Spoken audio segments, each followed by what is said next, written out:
It's time for another project in the workshop. An interesting one, this one. Enjoy it.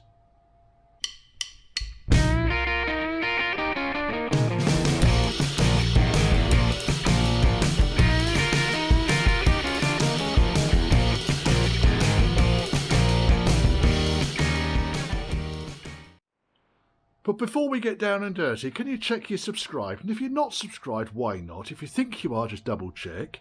If you fancy contacting me, then that's Church House Classics, and that's all one word, at gmail.com.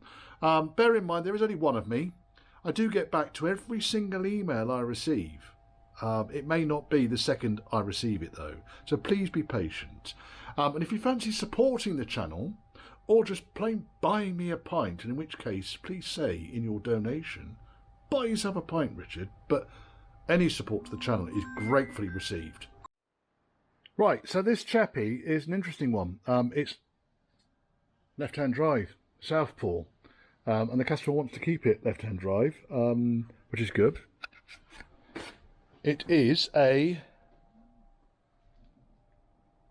GA suffix, 1990 GA suffix, but at some point in its history it's had a 1992 body put on it. We can tell that from the body plate down here, which then explained the whole load of anomalies that I spotted the second I saw it. It's like, that's not 1990, that's not 1990, that's not 1990, that's not 90. And then I realised, someone's lifted a 92 body and dumped it onto the 1990 chassis. Now, at the same time as they did that, they then painted it in a solid Lincoln green colour. It was Ardennes green, and now it's Lincoln green, and I think it looks the business. I quite like it. Paint's not the best. It's got a lot of micro blistering around and about, which I'm not going to focus in on because I think it detracts from the overall condition of this car, which is really quite nice. All of the doors and everything, they open and close beautifully. Everything on this is sweet. I have got a list of jobs to do on this car, so I've given you a little look around on it. It's a 3.9 EFI, hot wire EFI, which would be right for the 1990 and the 92, but there's a big but here. 5-speed manual, LT77. Customer wanted manual. Customer's got manual. Customer's happy with manual. So all you haters out there who say, oh, it needs a ZF. Yes, it does need a ZF, but the customer specifically wanted the 5-speed manual. There's lots of little oddities on this thing, like we've got the wrong colour pulls and so forth. But I mean, look at this. I mean, okay, even though it's a 1992 body,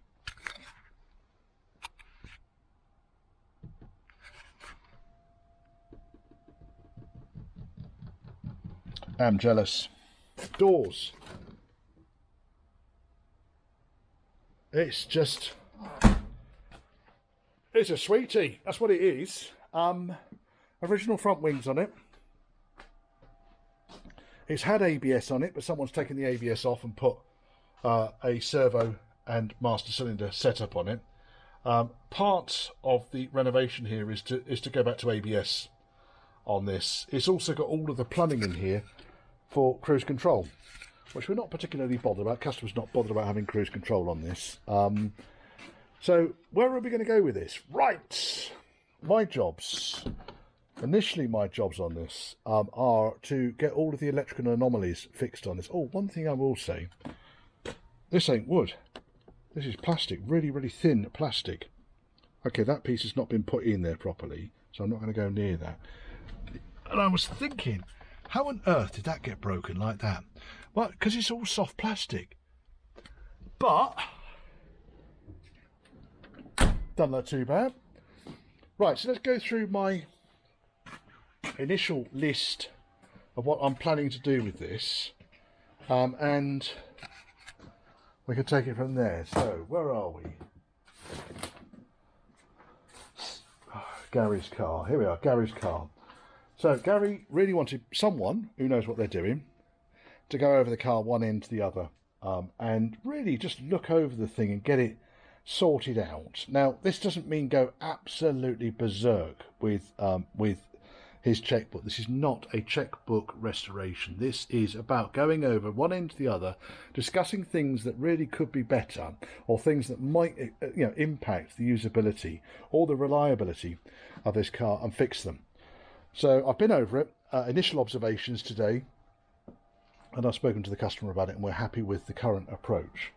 The electrics, there are a number of anomalies with the electrics. The seat doesn't work. Well, we know what that's going to be, don't we? Oh yes, memory seats. I've done videos about memory seat ECUs before. The passenger seat electrics work, but they're sticky. So electrics need sorting out. There's a number of other issues. So, for instance, the windows don't work properly. The radio speakers have been retrofitted. They've all been kicked in. Silly things like that. I mean, that just wants fixing, really, doesn't it? The windows don't go down far enough, and the right-hand rear window doesn't even do anything at all.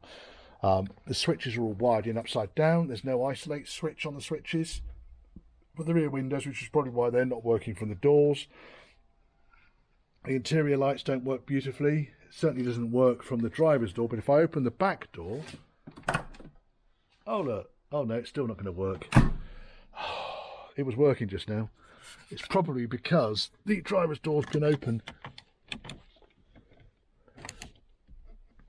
Oh, hang on a second. I'll tell you one reason why the lights might not be working. Silly arse.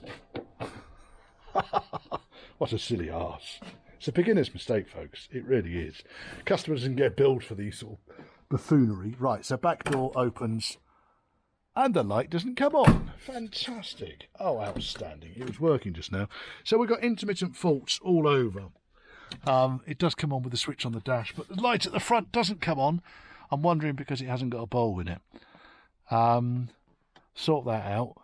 This does not have the auto dim dip rear view mirror on it. I think it's too early for that. We'll see. So, electric windows. And then we've got, let's go on to L95 bonnet here. You notice I cleared all the crap off it. Showing my car a bit more respect.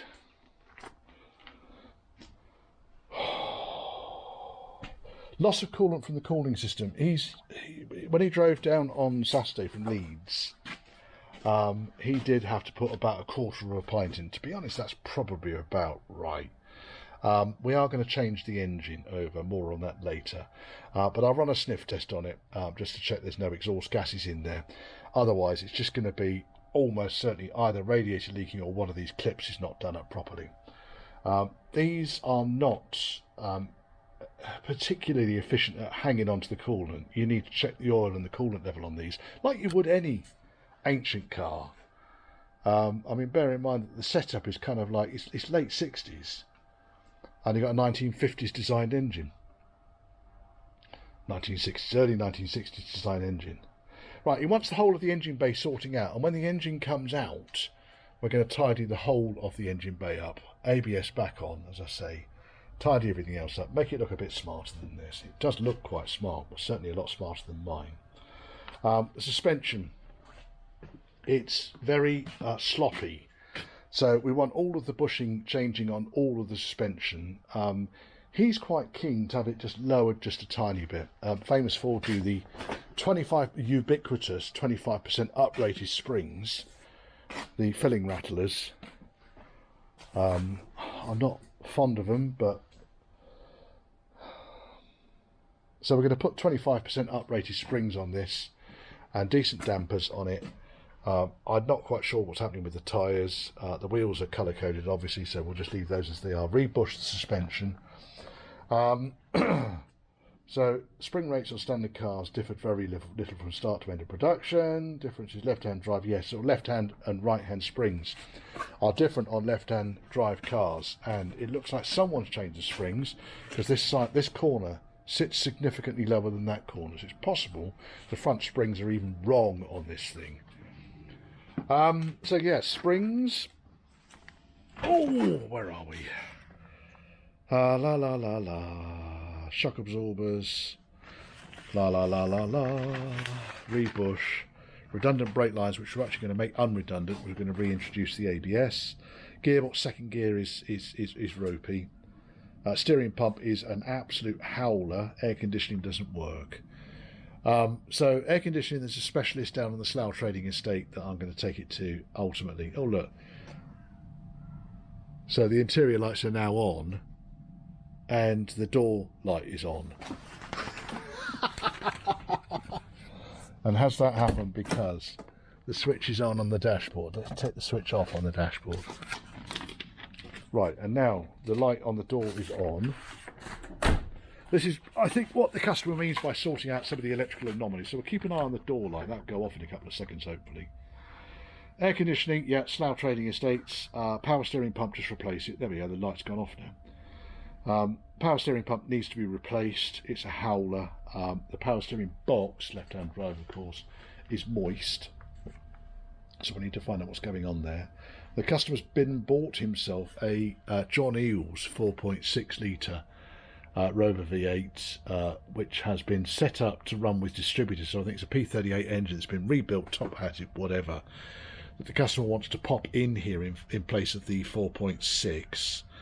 We may, and I need to consult with some specialists, need to go for the R380 5-speed box, which then gets us around the crunching second and third gear failures on the current LT77. Because this is a Spanish car, Madrid car, a lot of the issues, let's say window issues, are because all the channels are completely dried out. So I think most of it is just going to be door cards off, lube up the channels, wind the windows up and down a couple of times, and we'll probably find a lot of those issues will have gone. Now, in my hour and a bit of walking around this car, there we are, it's proof that I should have been a doctor. Found that both front windows do work once you lube them. Left-hand rear doesn't go down far enough, right-hand rear doesn't work. The isolate switch is missing completely. Switch panels in upside down. Seat ECU doesn't work. Passenger seat not great. Battery's the wrong way round. Oh! These things happen. So someone's bought another battery for it. Now they probably replaced like for like the battery that was already in there. The issue with this is the positive terminal to here has bent the fusible link sock of doom in half, which I don't think is ideal. They're fragile enough as they are. You really want that running nice and straight and going into a positive terminal over there. So we'll get that sorted out. Pattern, nasty pattern, cheapo Chinesium airflow meter. They're never great. We've got the later, these are the Y-Pack or Y-Pack crystal lights, same as the ones I put on the Land Rover, but these got the pilot light fitted, which I'm going to wire up as a daylight running light. So they just need to go onto any of the ignition controlled circuits so that the pilot light comes on, which is fairly easy to do. Headlight wash is disconnected and melted over. I think either it fell off and sat on the exhaust or someone deliberately bunged it up. I don't know. It looks like someone's deliberately bunged it up. Ignition timing, yes, right, okay, so that's an interesting one. So you'll notice the distributor vacuum advance, which doesn't work, is wedged right up against the back of the water pump. And when I checked it, I was getting in excess of 20 degrees after top dead centre, which would explain why the engine's running like a bag of spanners. Alternator output is good. Happy enough with that. The customer was complaining that the red light was on the dash. So what I probably need to do is to switch on a few things, get the heater blower on, get the lights and everything on, and see what the output is like then. It could just be that there's an anomaly which is causing the ignition light to come on. You know, I'll open the door and the light doesn't come on. Open the back door and the light comes on. Right, okay, we're back to usual again. But the ignition light was glowing on him. I need to understand why that was. The exhaust is blowing on the left-hand side bank. But as we're changing the engine, and I've got a replacement exhaust system in the back here to go on it. Looks like a tubular setup. Be interesting, won't it? And noisy. Going to run a sniff test on the coolant anyway, just to check that there's no real issue with the engine that's in here, because I think my customer's looking to sell that on. Steering pump really noisy. Check vacuum feed to heater. Oh yeah, because he was complaining that when he was driving down on Saturday morning, left at 4 o'clock, he couldn't get anything other than freezing cold air out of the heater unit. And I think that the vacuum feed to the vent panel is stuck, because there should be an accumulator on the wing here, a black ball of doom, which the vacuum pipe should go into, and there's nothing there. I could take the panels off the front here and find out whether the panel is opening or not. We'll cover that off later in the series. Driver's door handle, i.e. on this side, is utterly shagged down. It's not long off. I think one decent cold, sharp morning, and he'll try and open the door, and it's just going to snap the handle off. So we'll get that replaced. Luckily, there's a glut of these left-hand door handles in this country which are not used as often. Lots of loose plastics all over the dash. In fact, that is quite a widespread issue here, that pretty much nothing is attached. Everything is kind of falling off. So we need to go through it and give it some magic there, refixing a lot of the plastics and so forth back in, making sure that everything really is rattle free. Is cruise control still plumbed in? We've got cruise control on the steering wheel. We've got the gubbins underneath here, which is all part of a 1992 body setup. I think the body probably came off a Vogue SE, because of all of these fixtures and fixings, because obviously we've got sunroof as well, internal shower, which did open apparently, but it's not opened since. And while we're up here, these fixings either side of the roof here, and also the area at the back, I'm wondering if the body came from some emergency services vehicle in Spain. I don't know. Possible. It was Ardennes green.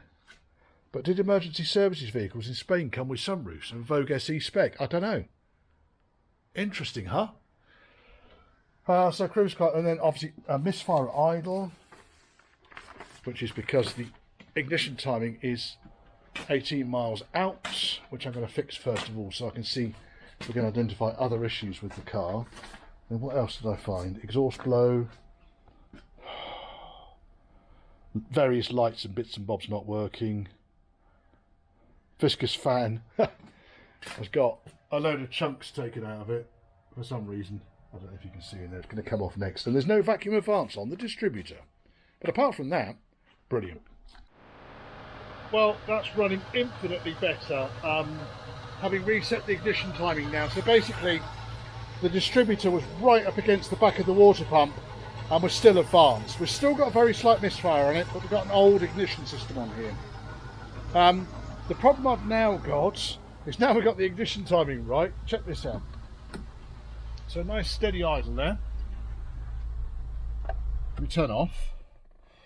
Count to 10. Right, there's the relay gone off.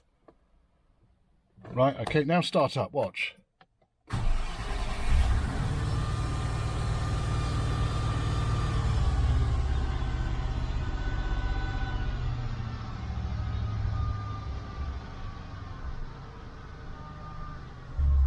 So what's happening there is the base idle is set way too high. So effectively you want the base idle set at around 1200 RPM, and then the ECU will manage the idle speed based on the input through the airflow meter, the throttle position sensor, and then control it via the bypass and also various other bits. The idle speed is ridiculous on this. So I need to reset the base idle. But now we've done that, it's not resetting, the revs don't drop quickly enough. Runs a shitload better though. It's already running a shitload better. So what I need to do next is base idle. And I know we're going to be changing the bloody engine, but we want to be able to sell the engine. So if we can sell the engine, then really having it running right is going to help. Now all of that whining noise you could hear is this bastard here. It is so noisy, it's unbelievable. So we have now done ignition timing. And it's getting dark outside, so I'm going to go home. But it's a really common problem, this, and I don't understand how someone could have set the ignition timing to be that far out and then, rather than fix the ignition timing, fuck around with the base idle. It's very, very, very unusual. Very unusual. Time to get into those electrics. So, first and foremost, oh, crikey, we've got a load of air suspension stuff in here and an ECU. This is all related to the 92 body, I think. So this 92 body was fairly high spec, wasn't it? Air suspension, the lot. Probably a Vogue SE, I would have thought. Interesting. Right, now, on the driver's side, left-hand side, bear in mind we are a southpaw, I have been trying to get the seat to move so I can get the ECU out of it. All functions on the seat are working except for the front and back motors. And it moves about 0.5 millimetre and then just stops. Now what I'm going to do is I'm going to loosen the fixings on the runner first and foremost and see if that doesn't help. We've got a couple of issues, really. If I can't get the seat to move backwards, I might have to undo the cable off the front of the motor and wind it by hand. Which is going to be time consuming. The other thing is the box on the side is knackered as seatbelt's loose.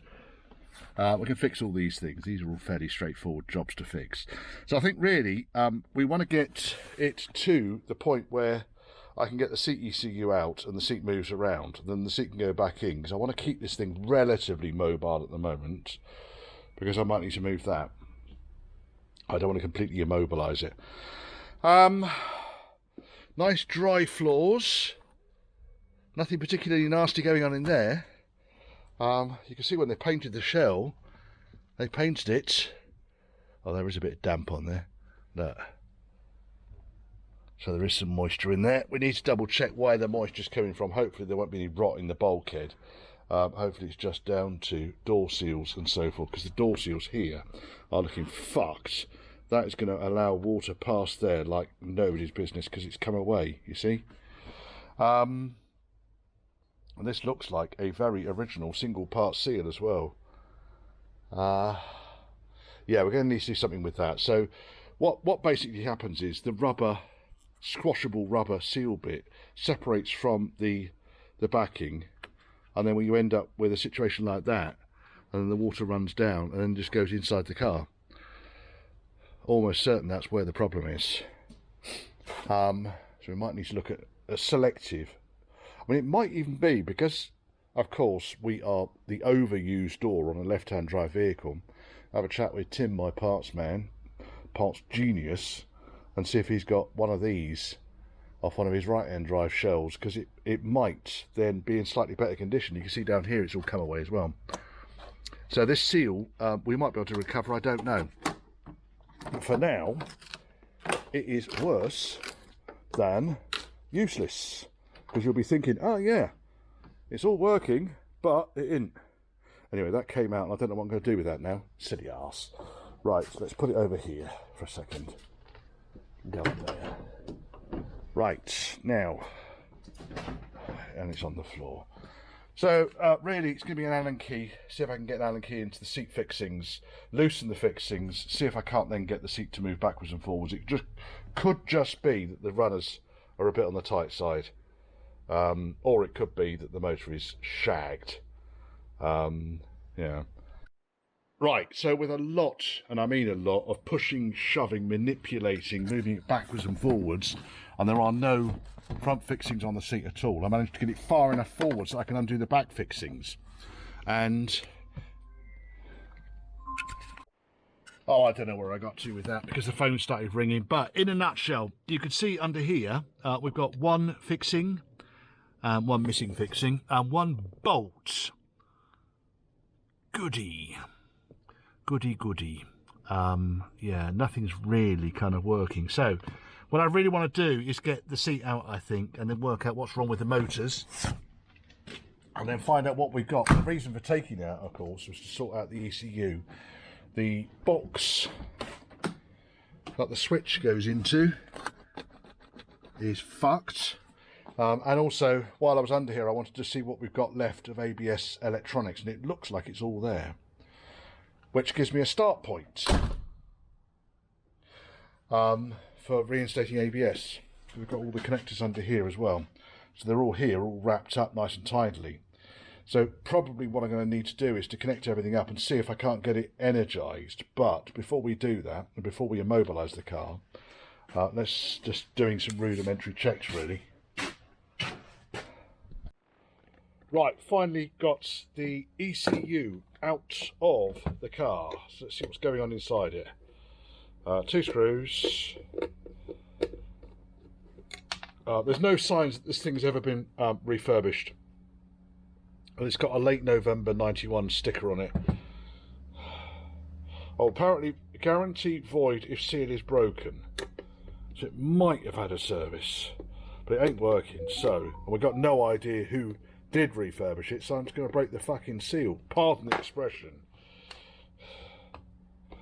Now this should start to come apart.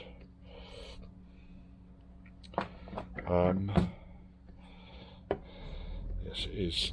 It's just very sticky.